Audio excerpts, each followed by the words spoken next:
हर हर महादेव। जय श्री शंभू। श्री शिवाय नमस्तुभ्यम। कैसे हैं आप लोग? आशा करती हूँ कि भगवान भोलेनाथ की असीम कृपा आप सभी पर बनी रहे, आप सभी स्वस्थ हो, अच्छे हो। इसी कामना के साथ आज हम सुनेंगे सावन मास की कथा अध्याय 11। तो चलिए मन में भगवान भोलेनाथ का ध्यान करते हुए कथा को सुनते हैं।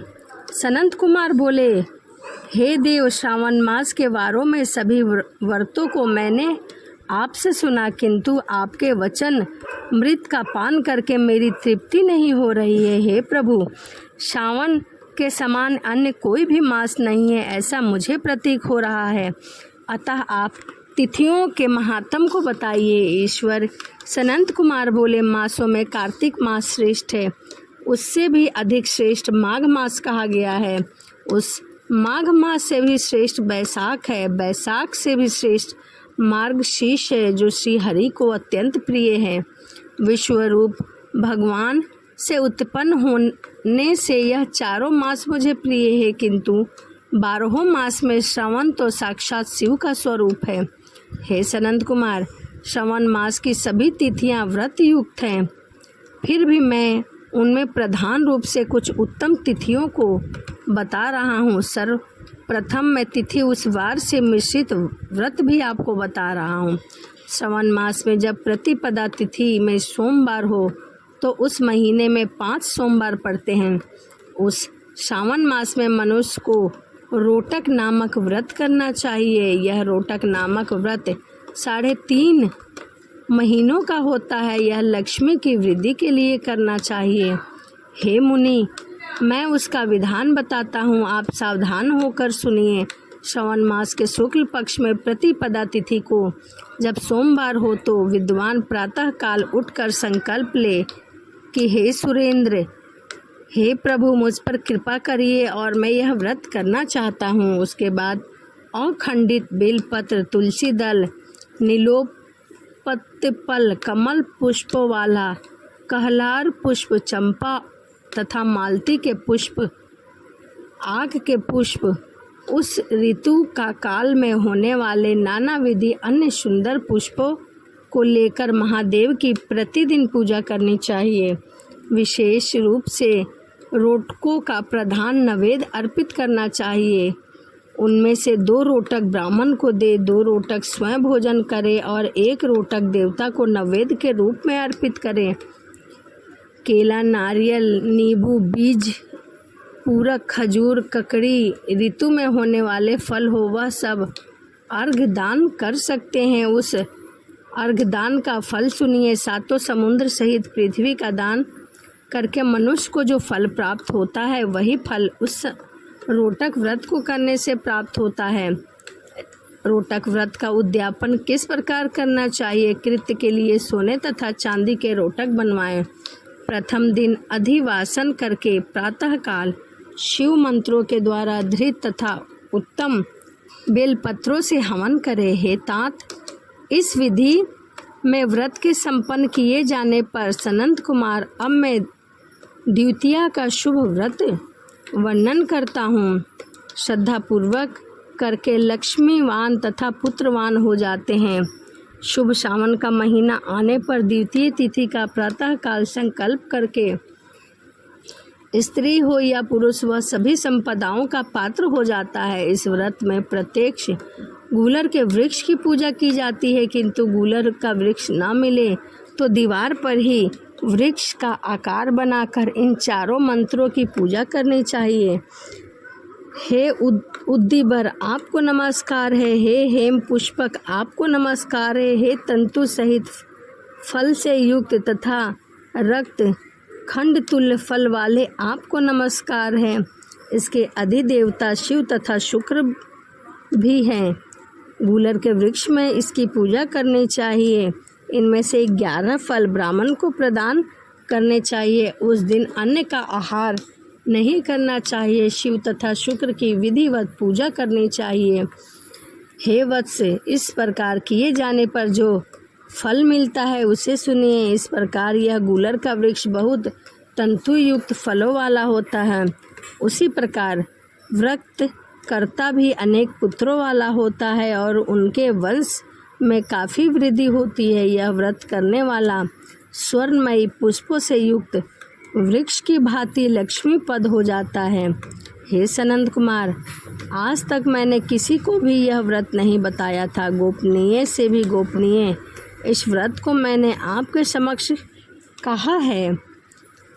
इसके विषय में संयस नहीं करना चाहिए और भक्ति पूर्वक इस व्रत का आचरण करना चाहिए।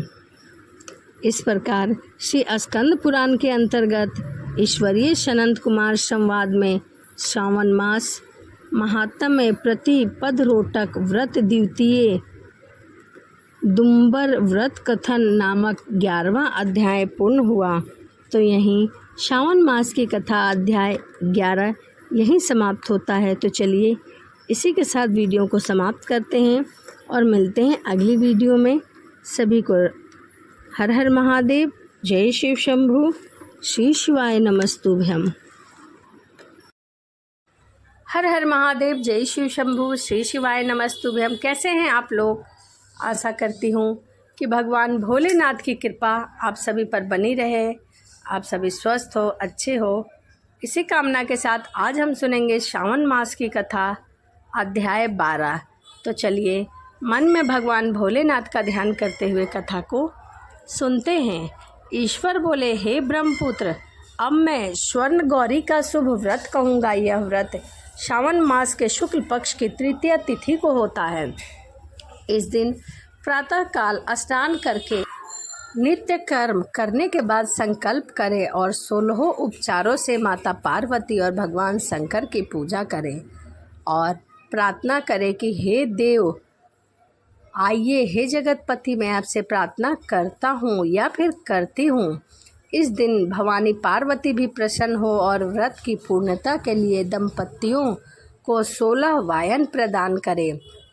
चावल के चूर्ण के 16 पकवान से 16 बांस की टोकरियां में भरकर उन्हें वस्त्र आदि से युक्त करके 16 द्विज दंपति को बुलाकर दे। व्रत की संपूर्णता के लिए ब्राह्मण को प्रदान करें। मेरे कार्य की समृद्धि के लिए सुंदर अलंकार भी दे।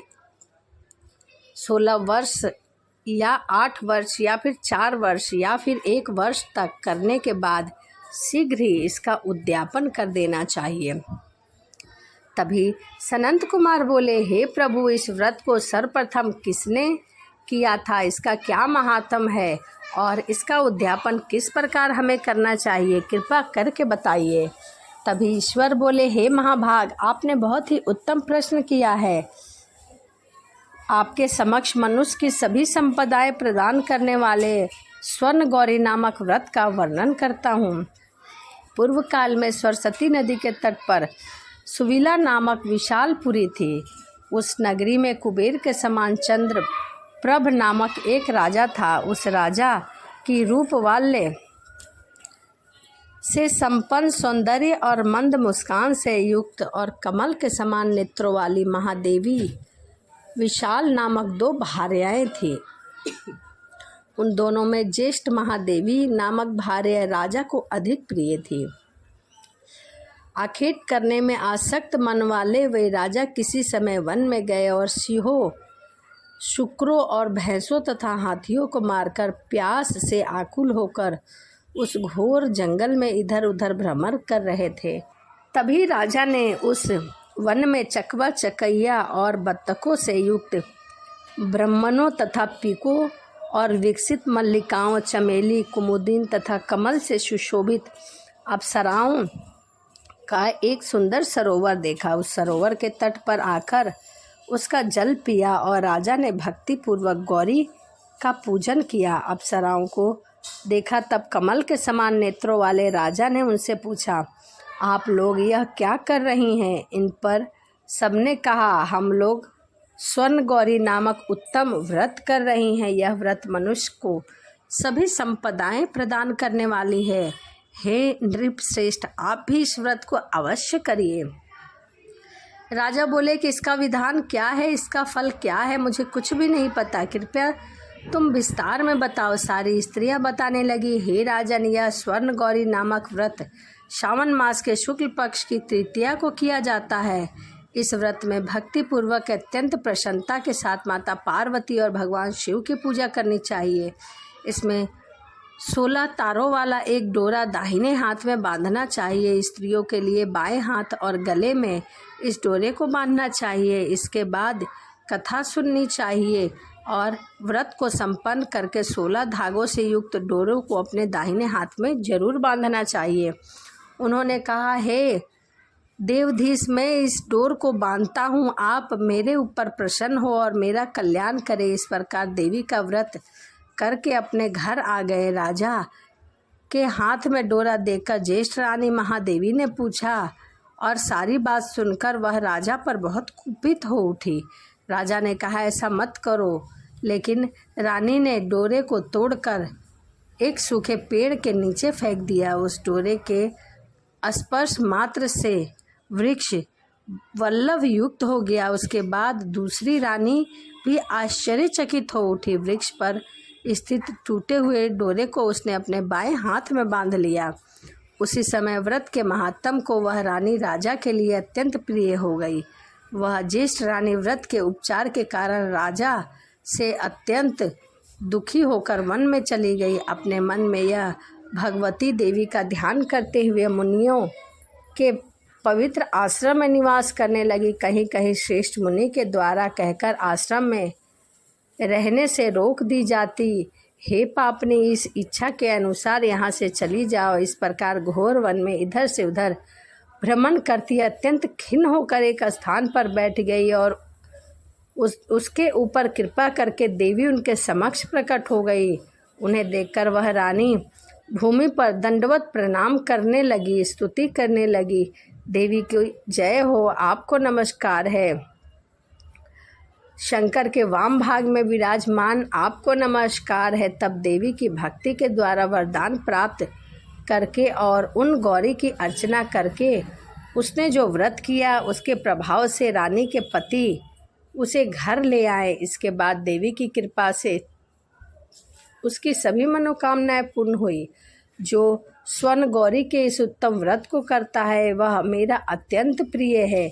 चंद्रमा तथा तारामंडल से युक्त शुभ तिथि तथा शुभ वार को एक मंडप बनाकर अष्टकमल दल से कुंभ स्थापित करें और उसके ऊपर 16 पल प्रणाम कर बना हुआ एक तिल पूरित पुण्य पात्र रखे। भगवान शंकर और पार्वती की दो प्रतिमाएं स्थापित करें और यज्ञोपवीत से सुशोभित हो। उसके बाद वेदों मंत्रों से विधिवत उनकी प्रतिष्ठा करे और भली भांति पूजा करके रात्रि में जागरण करे। इसके बाद प्रातःकाल पूजा करने के बाद ही होम करें। सर्वप्रथम ग्रह होम करके प्रधान होम करे। हवन के लिए यव मिश्रित तिल धृत से पूर्ण रूप से सख्त होना चाहिए। 1000 अथवा 100 आहुति डालनी चाहिए। इसके बाद वस्त्र अलंकार गौ के द्वारा आचार्य की पूजा करनी चाहिए। वायन प्रदान करना चाहिए। इसके बाद ब्राह्मणों को भोजन कराना चाहिए। साथ ही 16 दंपतियों को भी भोजन कराना चाहिए। अपने द्रव्य सामर्थ्यता के अनुसार उन्हें भूयसी दक्षिणा देनी चाहिए। अतः हर्षोल्लास से युक्त होकर बंधुजनों के साथ स्वयं भोजन करना चाहिए। इस प्रकार श्री स्कंद पुराण के अंतर्गत ईश्वरीय सनंद कुमार संवाद में श्रावण मास महात्म में तृतीय में स्वर्ण गौरी व्रत कथा नामक 12वां अध्याय पूर्ण हुआ। तो यहीं श्रावण मास की कथा अध्याय 12 यहीं पूर्ण होता है। तो चलिए इसी के साथ वीडियो को समाप्त करते हैं और मिलते हैं अगली वीडियो में। सभी को हर हर महादेव, जय शिव शंभू, श्री शिवाय नमस्तुभ्यम।